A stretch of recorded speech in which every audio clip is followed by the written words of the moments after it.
لا إله إلا الله محمد رسول الله. السلام عليكم ورحمة الله وبركاته. بسم الله الرحمن الرحيم. الحمد لله رب العالمين، والصلاة والسلام على أشرف الأنبياء والمرسلين سيدنا محمد وعلى آله وصحبه أجمعين. أما بعد، فقال الله تعالى في القرآن الكريم وهو أصدق القائلين: أعوذ بالله من الشيطان الرجيم، بسم الله الرحمن الرحيم. إن الذين قالوا ربنا الله ثم استقاموا تتنازل عليهم الملائكة ألا تخافوا ولا تحزنوا وابشروا بالجنة التي كنتم توعدون. فقال النبي صلى الله عليه وسلم: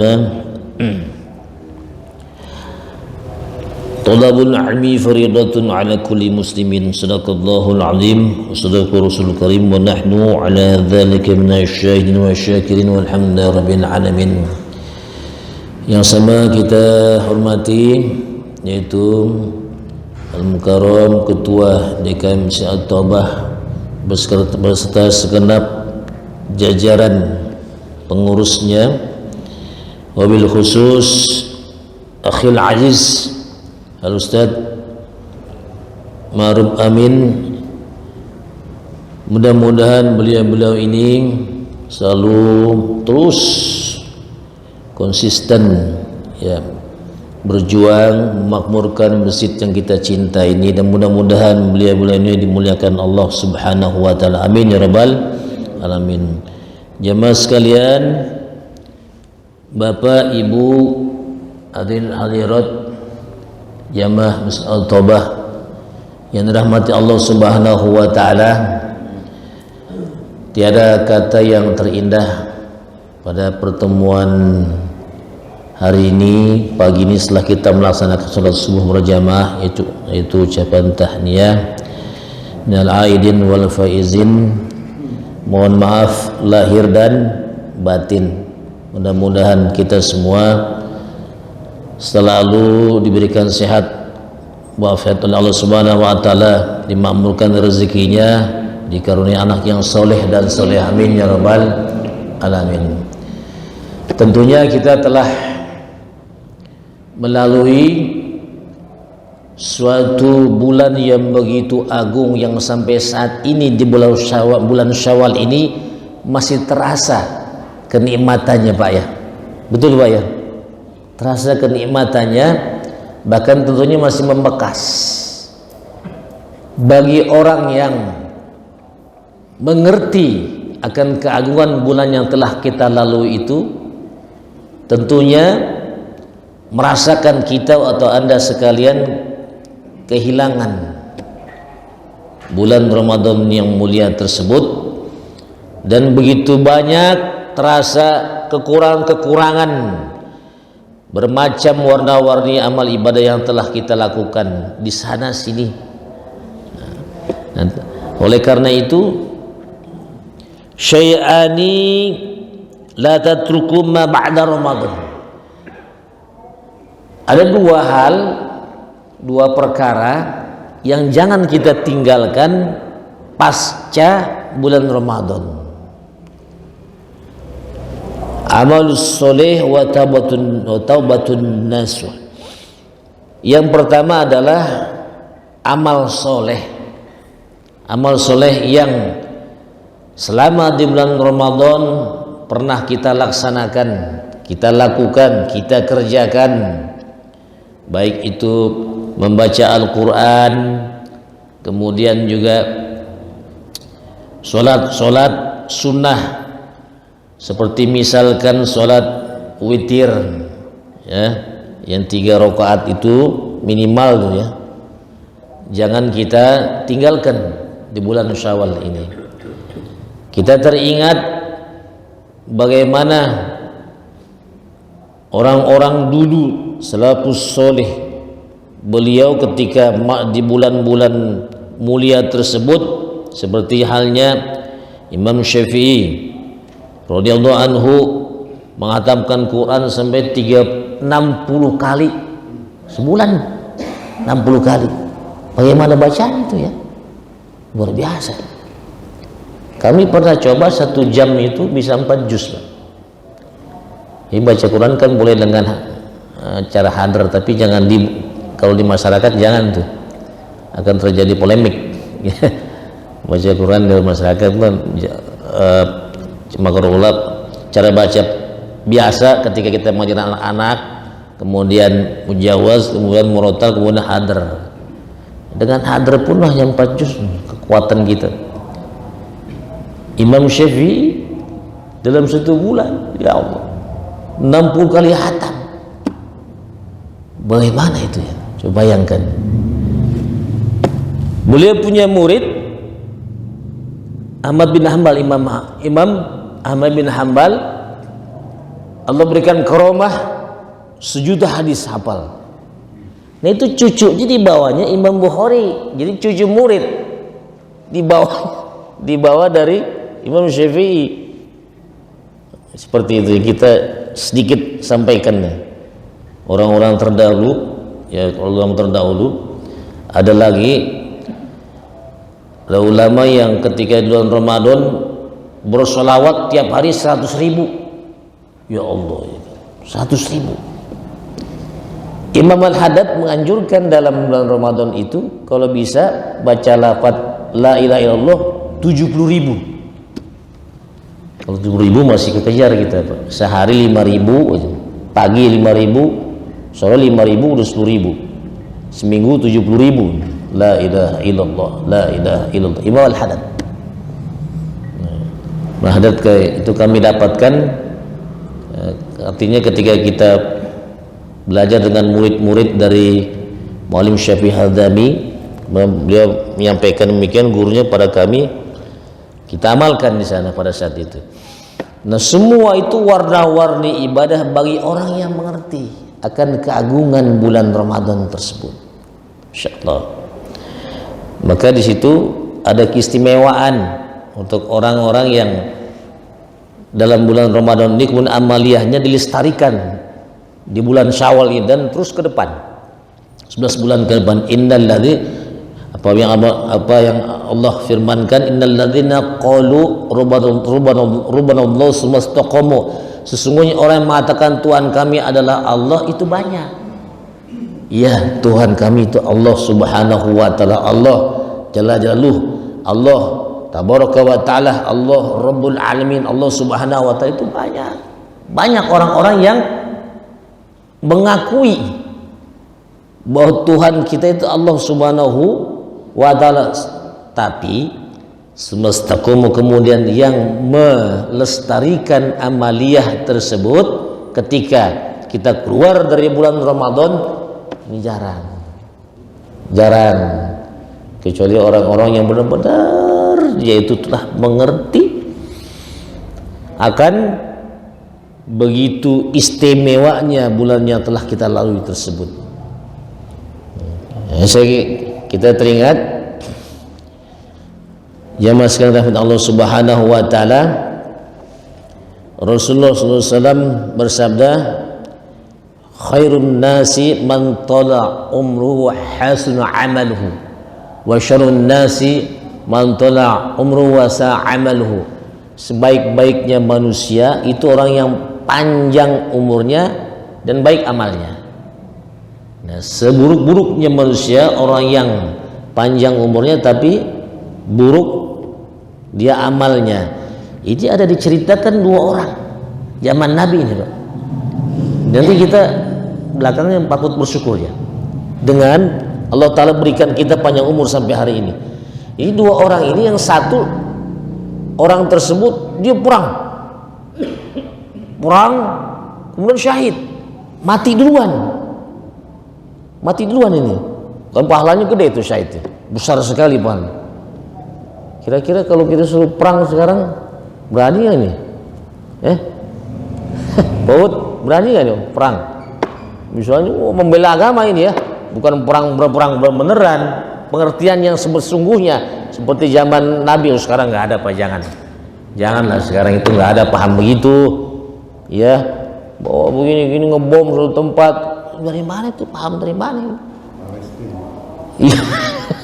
Dibawa ke sini bom di itu negara kita damai bawa bom ya, ini pahamnya ya jauh. Baik, nah seperti itu wafat duluan itu yang negara lainnya, di kita aja wafat duluan, meninggal duluan, kemudian yang satu menyusul ini, yang satu menyusul dan dia merasakan bulan Ramadan. Ini ceritanya bulan Ramadan, terus hidup berapa tahun ke depan bulan Ramadan. Nah ketika diriwayatkan ketika dihisab pada saat masuk surga, yang duluan masuk surga yang meninggal belakangan. Itu begitu mulianya bulan Ramadan, orang-orang yang merasakan hidup di bulan Ramadan. Nah kita bersyukur, Pak. Alhamdulillah kemarin kita telah melalui bulan Ramadan, kemudian sampai saat ini masih hidup, diberikan umur, diberi kesempatan oleh Allah Subhanahu wa taala untuk lebih memperbanyak amal soleh yang kelak kita akan kumpulkan. Nah kita ingin kan masuk surga dengan bawa pahala sebanyak-banyaknya, Pak. Iya kan? Insya Allah, amin ya rabbal alamin. Itu keinginan kita. Ya, bukan masuk surga tentu dengan berbagai macam warna-warni ibadah ya kita lakukan. Nah, begitu seperti itu, Pak, ketika hidup dunia. Nah, maka ketika nanti terus Syawal, kemudian besok Dzulqa'dah, Dzulhijjah, sebentar setelah Dzulhijjah siap-siap yang mau berangkat haji, terus jadi setiap selepas dari Ramadan masuk lagi persiapan untuk ibadah yang lain. Wa'bud rabbaka hatta ya'tiyakal yaqin. Wa'bud rabbaka, sembahlah Tuhanmu wahai Muhammad. Yo ke kita juga nih umat ini mah. Hatta ya'tiyakal yaqin, hingga datang keyakinan, bimana sampai tua, bimana sampai mati. Tuh, sembahlah Allah Subhanahu wa taala. Kalau yang sudah masuk umur, persiapan. Nah, kalau yang masih muda, diperkuat ibadahnya. Masya Allah, kita terus beribadah terus. Akhirnya pada saatnya kita dipanggil Allah Subhanahu wa taala, sampai umur kita tidak ada penyesalan kelak di yaumil qiyamah. Insyaallah. Itu yang pertama ya. Jadi tetap berupaya untuk melestarikan amaliyah yang pernah kita lakukan di bulan mulia tersebut terus ke depan sepanjang hayat kita sampai ajal menjemput tiba. Itu banyak warna-warni ibadah kemarin. Baca Quran, qiyamul lail, apalagi itu zikir-zikir ya, kemudian silaturahmi antara kerabat, saudara, family, terus antar teman-teman kita silaturahmi ya, ukhuwah Islamiyah dijaga, Masya Allah, luar biasa. Yang kedua adalah pasca Ramadan itu bagi orang-orang yang dia belum mengerti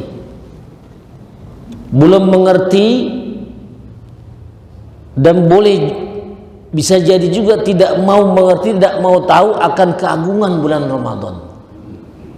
Apa yang mesti dilakukan? Kita jangan putus asa dari rahmat Allah, segera bertaubat, mohon ampun pada Allah yang sesungguh-sungguhnya.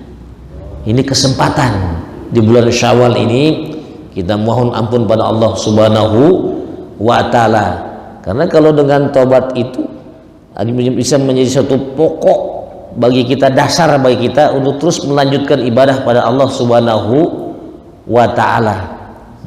Yang mungkin kemarin kita terlalu terlena dengan maksiat pada Allah Subhanahu wa taala. Ini maksiat juga nih. Termasuk maksiat juga karena kita tidak mengagungkan bulan mulia tersebut. Nah, maka oleh karena itu bolehlah kiranya di bulan Syawal ini kita memilih apakah kita ingin mengikuti para orang-orang yang ahli ibadah, boleh kita melihatnya. Dalam arti begini, ketika kita melihat ukuran ibadah, kita boleh mencontoh satu contoh, misalnya ulama-ulama kita deh, seperti misalnya Abu Yadimyati, Masya Allah, itu Abu Yadimyati Pak, kalau Ramadan semalam khatam Quran tarawihnya. Itu kan kiai banyak yang ikut di belakang Pak, biar yang kuat sampai habis isya, terus jam 3 baru selesai baca khatam setiap malam tuh dalam tarawih. Bayangkan. Nah, ini maksudnya ketika ibadah kita boleh mencontoh ahli ibadah yang baik-baiknya, kita ambil, berupaya sekuat pun, semampu kita. Ini dua hal ini. Atau kita mencontoh orang yang kemarin ahli maksiat. Ahli maksiat bagaimana? Bertobat, mohon ampun pada Allah Subhanahu wa ta'ala. Nah, tobatnya bagaimana? Segotnya istighfar, astagfirullahaladzim, astagfirullahaladzim, astagfirullahaladzim, seperti itu, diperbanyak astagfirullahaladzim. Nah, atau Sayyidul Istighfar, Allahumma anta rabbi la ilaha anta khalaqtani wa ana 'abduka wa ana 'ala 'ahdika wa 'ahdika mastata'tu a'udzubika min syarri ma sana'tu abu laka bi ni'matika faghfir li fa la yaghfiru dzunuba illa anta. Ah, itu dibaca habis asar 3, habis subuh 3, 3 kali cukuplah. Nah, asar rutin das ya. Ahabul a'mali ilallahi adwamu wa in qala. Amal yang disukai Allah Subhanahu wa ta'ala kalau dikerjakan dia dawam terus rutin, itu Pak ya, rutin mulazamah, dilazimkan bagi kita, itu lebih baik walaupun sedikit ya, seperti tadi itu istighfar, tiap hari istighfar, tiap hari baca sholawat, tiap hari baca Quran, nggak usah katakan tidak kita target 1 juz, tidak, tapi minimal kita lihat baca Quran. Quran itu Pak, dia akan bela kita kelak di yaumil kiamah. Tidak usah di yaumil kiamah, di alam barzakh dia bela kita tuh. Ketika ditanya oleh malaikat mungkar nakir, man robuka, man nabiyuka, ma kita buka, man robuka, kita bisa jawab nih, Allah Rabbi man nabiyuka Muhammad Nabi sallallahu alaihi wasallam, ma kita buka. Ketika ditanya apa kitabmu, Al-Quran, ini Quran datang ke situ. Dia ngomong sama malaikat mungkar nakir, bohong, ini bohong orang, bohong, saya waktu dunia nggak pernah dibaca sama dia, tidak pernah dilihat, dibaca nggak pernah. Itu ngomong Qurannya. Tapi kalau kita terus kita online pada Allah Subhanahu wa ta'ala melalui membaca Al-Quran, baca aja, Pak, baca. Ada nggak kira-kira Bapak ada pendapat disuruh hafal Quran? Karena hadisnya iqra'ul Qur'ana fa inur ya'ti yaumal qiyamah syafi'an asabi. Bacalah Al-Qur'an, yaqul fa innahu, dan dia maka ntar kelak yaumil qiyamah, nanti kelak yaumil qiyamah Quran itu akan datang yaumil qiyamah menolong pada musyabat orang-orang yang membacanya. Persoalan mengamalkannya butuh lewat suatu tolabul ilim untuk mengamalnya. Tidak bisa kita dengan sendirian, harus lewat tolabul ilmu, majelis ilmu maksudnya. Seperti itu. Nah, sedikit singgung majelis ilmu. Abdullah bin Umar, beliau katakan, satu majelis ilmu, pengajian ini Pak, tapi majelis fikih, ilmu fikih ini Pak. Dan ilmu itu yang kita wajib pelajari 3 itu. Ulama mengatakan tauhid, syariat atau fikih, yang ketiganya akhlak tasawuf. Ini mesti kita wajib kita pelajari Pak. Kita wajib kita pelajari itu semua yang ada dalam Quran, itu 3 aja nih Pak. 3 nih. Maka itu ulama kasihan sama kita, ditolong sama kita. Nih kitabnya ini tentang tauhid, ini kitabnya dengan fikih. Fikih nggak perlu diaji lagi ya. Kalau fikih itu ada kelas-kelasnya tuh. Kelas ibtidaiyah, sanawiyah, aliyah, kelas S1, kelas S2 juga ada. Jadi jangan bosan-bosan tuh ngaji ilmu fikih. Jangan bosan, ambil satu lah, ambil satu. Bapak ini Kalau saya boleh saran, mohon maaf ini Pak ya, kalau Bapak ambil langsung perbandingan mazhab itu buat S2 itu Pak. S2 yang anak belajar itu. Yang bawa dulu lah. Yang bawa kita masih banyak yang kurang kok. Iya kan? Masih banyak kurang, saya yakin. Ada di satu masjid di sana langsung masuk ke perbandingan mazhab. Waktu itu kita diskusikan apakah kita bisa seperti itu. Saya dulu punya kiai Pak di sana di Cipelang. Kiai kita ini contoh ini Pak, kiai kita, kiai kami itu Pak, Allah yarhamnya, wafat. Jadi beliau dia mempelajari itu 4 mazhab. Jadi minggu ini misalnya minggu ini beliau amalkan mazhab Maliki, ibadahnya Allah. Kemudian berikutnya mazhab Hanafi, Allah, terus begitu. Minggu berikutnya mazhab Syafi'i, kemudian Hambali. Itu buat sendiri. Ke santrinya enggak Pak? Tidak diajarkan seperti itu enggak. Beliau buat sendiri. Jadi ada kapasitas masing-masing rupanya. Kalau kita kan belajarnya mazhab Syafi'i Pak ya. Kitab-kitab yang Syafi'ah, Kasyifatus Syajat, Takrib, kemudian naik agak tinggi nanti Riyad, kitab Riyad, nanti naik udah kelas S2 itu Fathul Mu'in tuh Pak. Itu S2 itu kelasnya. Udah mulai tinggi itu. Kudunya mesti dipelajari di sini nih. Enggak ada ya? Enggak ada Pak Ustaz?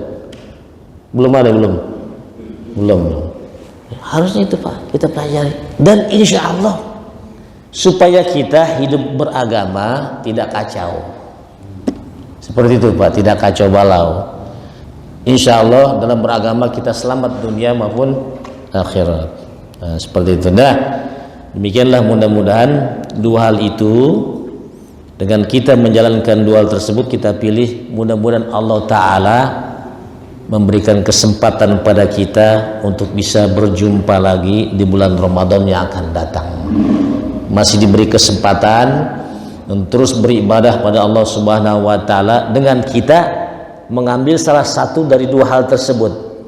Ya, yang satu kita ikuti ahli ibadah, yang satu kita ikuti yang kemarin melakukan maksiat dengan bertobat pada Allah Subhanahu wa Ta'ala, dan kita berdoa mudah-mudahan Allah Ta'ala belum mewafatkan kita sebelum kita merasakan kenikmatan beribadah di bulan Ramadan. Amin ya rabbal alamin. Semoga kita semua Allah Ta'ala memberikan berkah ilmu kita, berkah umur kita, ya, berkah keluarga kita, anak cucu kita, berkah kehidupan dunia dan akhirat. Amin ya rabbal alamin. Baik, saya kira seperti itu ya. Sudah 10 menit lagi sebelum ditutup. Demikian dapat kami sampaikan. Allah alam. Beliau sekalian dengan sesi tanya jawab. Persilakan bagi jemaah yang ingin bertanya. Ini persilakan bagi itu nomor.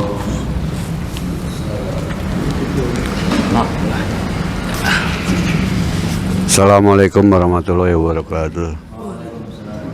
Waalaikumsalam warahmatullahi wabarakatuh. Tadi masalah tolabul ilmi Pak Ustadz. Oh iya. Tadi disebutkan ada 3 bab kalau nggak salah lagi. Iya, 3 bab ilmu ya. Tauhid, bab fikih, terus satu lagi bab Al-Tasawuf. ya. Nah, yang saya tanyakan nih, mana yang lebih prioritas duluan Pak? Apakah ada urutannya atau fikih dulu, atau yang nomor 3 dulu, atau tauhid dulu? Iya, bagus. Nah, terus kalau memang mana yang lebih dulu, itu alasannya apa gitu loh. Misalkan kalau fikih dulu yang harus kita pelajarin, alasannya apa kok bisa dia dulu, apa bab ilmu fikih dulu, baik, atau tauhid dulu? Iya. Alasannya apa yang harus kita kan nggak mungkin kita belajar tolabul ilmi itu sekaligus 3, minimal satu dulu. Itu aja Pak Ustadz, pertanyaan saya sedikit aja. Makasih. Assalamualaikum warahmatullahi wabarakatuh. Assalamualaikum warahmatullahi wabarakatuh. Baik, pertanyaan luar biasa. Ini Untuk orang-orang yang mencintai majelis ilmu seperti ini pertanyaannya biasanya. Pasti itu. Mudah-mudahan kita termasuk orang yang mencintai majelis ilmu ya Pak ya.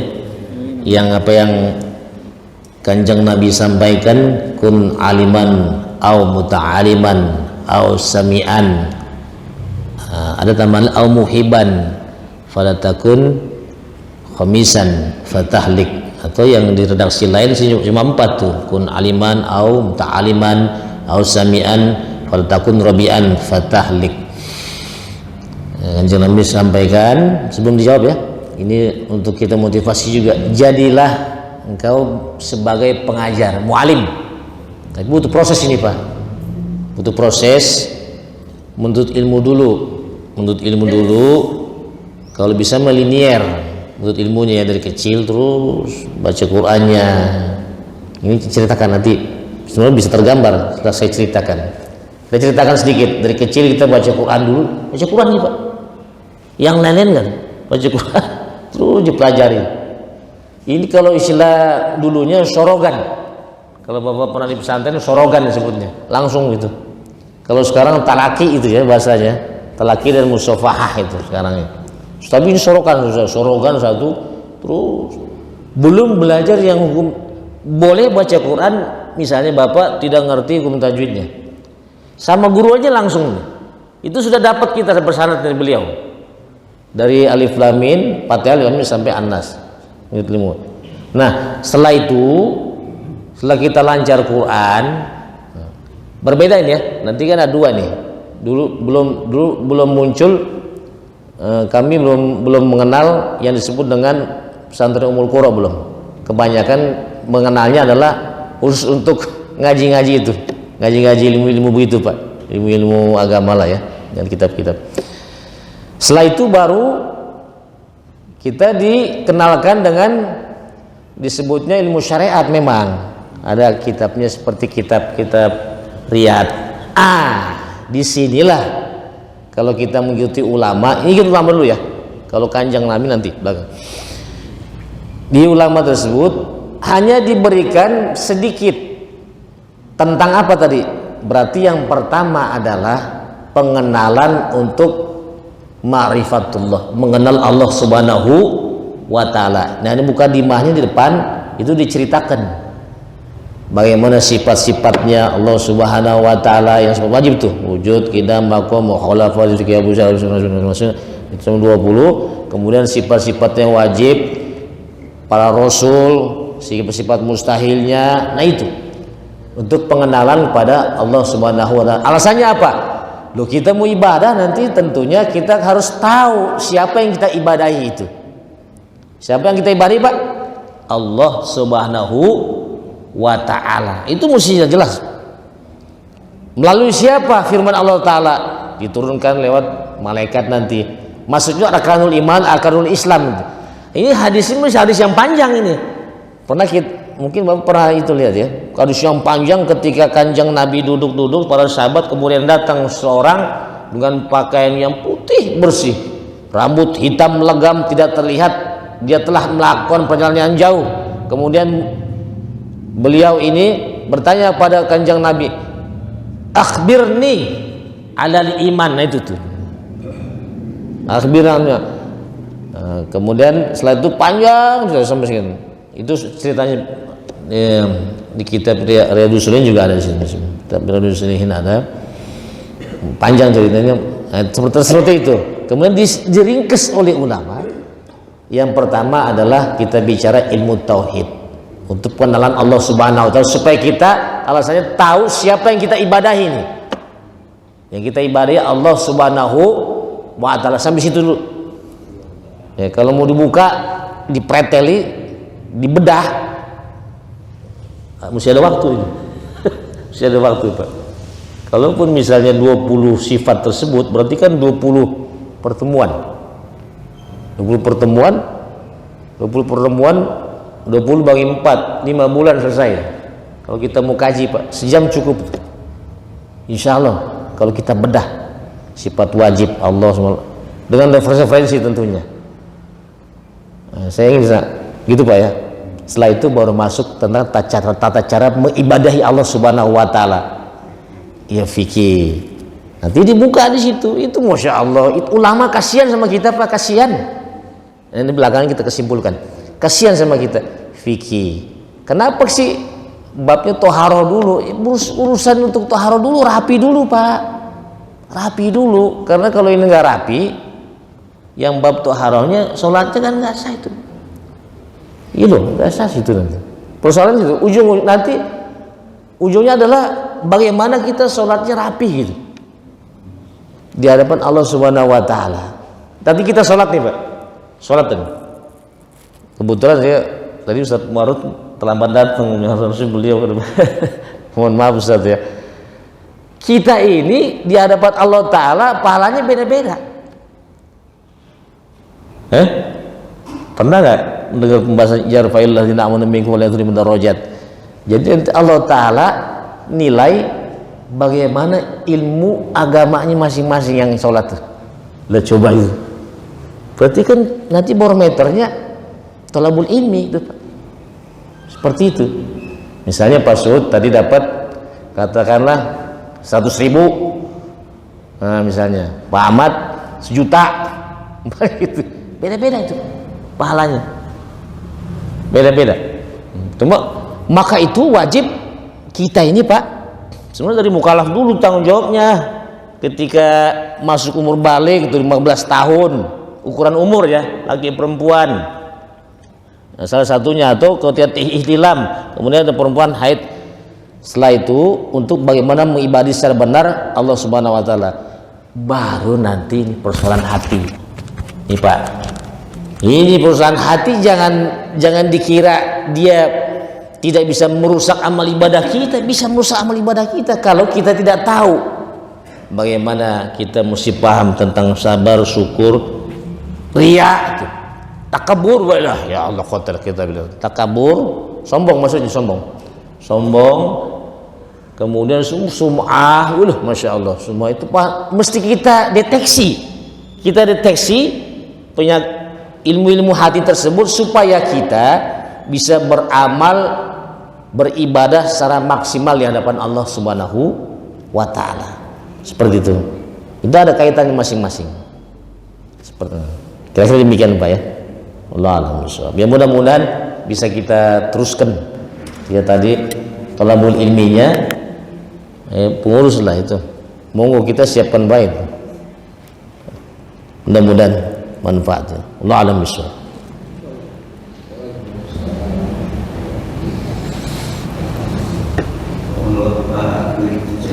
Oh iya, boleh. Assalamualaikum warahmatullahi wabarakatuh. Waalaikumsalam warahmatullahi wabarakatuh. Boleh menanggapi tadi, bisa? Oh iya, betul. Alhamdulillah. Iya. Saya jadi ingin menanggapi dan jadi saya ingat juga waktu kecil itu mendengar suatu pengajian Iya. oleh salah satu Ustadznya. bahwasanya kita ini sebetulnya agama itu mudah. Iya. Jadi kita ini tidak perlu mendahulukan mana syariat. Iya. Saya ulangin. Jadi kita ini tidak perlu mendahulukan mana syariat, mana iman, mana apalah itu gitu ya. Yeah. Jadi misalnya nih, sekarang ini ada orang kampung ataupun orang awam mendengar suatu pengajian, sehingga Paham. dia belum bisa apa-apa sama sekali. Bismillah nggak bisa. Ya, belum bisa apa sama sekali. Maka dia diajarkanlah masuk. Bahkan orang ini misalnya dari kafir misalnya. Masya Allah. Maka dia syahadatkan. Setelah dia syahadatkan, kemudian maka dia diajari ya kan itu tadi tentang tauhid tadi. Ya, tauhid. Keimanan. Nah, pengenalan Allah ya. kemudian dia diajak mengenal istilahnya syahadat itu kan syahadu an la ilaha illallah wa syahadu anna muhammadar rasulullah. Tidak ada Tuhan yang berhak disembah kecuali Allah Subhanahu wa taala, dan bahwasanya Muhammad itu adalah utusan Allah Subhanahu wa taala. Nah, dari situlah istilahnya. Nah, inilah bisa dikatakan ini kalau kita ini bisa dikatakan tauhid kan gitu. Kalimat tauhid. Nah, kemudian dia mungkin tidak bisa apa-apa. Ya kan? Kemudian setelah itu dia diajarkan dia wudu misalnya. Iya. Diajarkan dia wudhu, dia sholat. Nah, tentu yang pertama ini mungkin bisa dikatakan yang pertama ini adalah yaitu mengenal akan Tuhannya. Iya, Ada suatu kata mutiara Muslim itu bahasanya, jika kau ingin mengenal Tuhanmu maka kenallah akan dirimu. Tadi udah dijawab itu. Nah, Pertama, maka ya. nah siapa? Maka dikenalkan dirinya. Iya. Bapak ini sebetulnya siapa? Iya, Kan iya. gitu kan. Bapak ini siapa? Bapak ini yang menciptakan ada Allah Subhanahu wa taala gitu kan. Baik. Nah, maka diajarkan. Nah, kita terus mungkin kalau merujuk ke beberapa orang Irian, ya kan, diislamkan oleh seseorang itu masuk Islamlah satu kabilah ini. Iya. Maka diajaklah mandi bareng-bareng. Ya. Baik. Maka setelah diajak mandi bareng-bareng, kemudian disyahadatkan, diajarilah Ustadz dia Sabun. sholat. Ya, Ustadz Sabun itu. Ustadz Sabun ya, masya Allah. Iya. Jadi intinya Iya, ini kita ini memang pada dasarnya kita ya mengenal akan Tuhannya, Iya. ya kan. Kemudian akan mengenal. Nah, selebihnya baru kita ini sambil tholabil ilmi. Iya. Saya rasa itu. Baik. Itu ya Pak ya? Iya. Baik, alhamdulillah ini ada tambahan sedikit dari saudara kita. Iya betul. Kita berupaya untuk pertama agama itu tidak menyulitkan. Betul. Itu disebutnya nanti ada iman taklid, iman ilmu, iman ainul yakin, iman hakul yakin di situ. Nah, disebut iman taklid, kita ikut pada yang diajarkan ustadz kita kiai, seperti orang yang baru masuk Islam syahadat, ikuti terus sah nanti imannya, seperti itu. Berarti iman itu menyangkut tadi pembelajaran ilmu tauhid, ilmu syariat, fikih, tentang sholat dan sebagainya macam. Kemudian tentang hatinya ikuti pada gurunya supaya mudah untuk mempelajari agama tersebut. Ya enggak perlu harus begini, enggak. Memang tidak itu, tidak semua harus seperti itu. Memperdalami begini, bertahun tidak. Misalnya bapak, kita ngaji. Bapak ngaji sama saya punya sanad ke guru ini. Terus apa yang saya sampaikan, bapak tidak perlu ngoret misalnya, ngoret seperti dulu kayak orang. Kita sampaikan, kita kaji sama-sama. Terus begini ya. Ini nih, mana minum mana? Mudahnya contohnya beginilah. Ini susu misalnya, langsung kita minum. Mudah kan Pak ya? Mudah ya, beragama kan? Mudah kan? Nah ini susu. Nah ini termos panas nih Pak. Perbandingannya begitu. Maksudnya ilmu yang ulama telah tuangkan dalam kitab tersebut, kita air minum, langsung kita minum, itu enak kan? Tidak membahayakan. Ya, tidak kepada kita tidak berdampak yang negatif. Tapi kalau kita langsung ini Pak. Langsung misalnya tadi ngaji sendiri, buka Quran, hadis, dibongkar kutubus sitah sendirian tuh. Ini seperti minum airnya dari termos langsung, belemek. Bahaya. Nah, seperti itu gambaran dari ulama. Nah, tadi untuk mempermudah tadi orang-orang di kampung. Nah, ini contoh tadi air tuh. Ini air nih. Pak, ada kitab-kitab yang mesti diajarkan Ustaz Amin tentang tauhid. Beliau saya perhatikan banyak tentang tasawuf tuh. Kalau saya perhatikan di videonya. Nah, ini langsung minum aman kita. Enak kan? Nah, tapi kalau Bapak langsung ngajinya tadi tafsir. Di sana ada masjid Pak, lama tafsir, banyak nggak ngerti. Mohon maaf ini Pak, mohon maaf. Ini ngomong tafsir depan saya pakai celana pendek, saat begini gini, lah coba itu. Ini jamaahnya Pak, jamaahnya boro-boro celana panjang lah, pakai celana pendek, saat ini begini gini, dia langsung aja tafsir, tapi sekarang sudah berhenti, si ustadznya kita yang lebih mudah dipahami kata Bapak tadi, betul. Kita cari pemahaman yang mudah supaya bisa kita amalkan. Itu sajalah. Nah, kalau langsung di sini, ini air, ini termos. Mohon maaf ini ya, yang langsung ngaji tafsir hadis tuh ya, dijabarkan ya. Saya khawatir nggak cukup waktunya buat jamaah Pak. Umur kita berapa sekarang? Berapa Umi? 50, 60. Bapak ngaji satu Sahih Bukhari itu 7.000 lebih, itu nggak cukup Pak. Cuma 4 tahun nggak cukup dibongkar. Maka umat lama kasihan sama kita. Ini loh, ini kitab tentang tauhid tadi dibuka, sudah ada pemahaman kan? Pemahaman yang rapi, oh begini tentang syahadat begini, seperti itu. Sumbernya dari Al-Quran hadis, sumbernya diambil di situ. Insya Allah kita sudah teliti loh Pak, kalimat-kalimat kalam-kalam yang dari ulama itu tulis seperti skripsi lah Pak. Komandan coba skripsi dulu sekali baca sama dosen sebelum ujian komprek, berapa buku coba, minimal 20 kan kita baca tuh, 20 baca 20, kumpulin bawa depan penguji kita. Jadi satu skripsi judulnya misalnya apa di situ, misalnya keindahan Masjid At-Taubah dengan segala macam aktivitas ibadah dalamnya, satu contoh misalnya seperti itu. Itu setelah kita baca 20, tapi ulama dulu enggak, ribuan. Ya Allah ya Karim, ribuan kitab sebelumnya naik dibaca. Jadi kadang-kadang satu buku disebutnya, mudah untuk kita memahaminya. Tapi untuk memahami ini pun diperlukan nanti melalui proses majelis taklim. Saran saya, tapi kalau Bapak sudah sampai iman ilmu tuh sudah bisa Pak, sudah bisa kita mengkaji sendiri dan pernah ngaji dulunya, itu nggak apa-apa, silakan Bapak buka sendiri. Tapi kalau nggak paham jangan.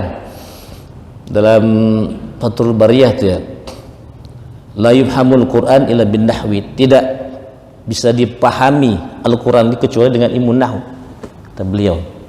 Seperti itu maksudnya, dengan ilmu yang sama ulama tuh. Artinya gampangnya, kalau kita mau gampang ngaji, tek, nih kita terima, kita amalkan, selesai.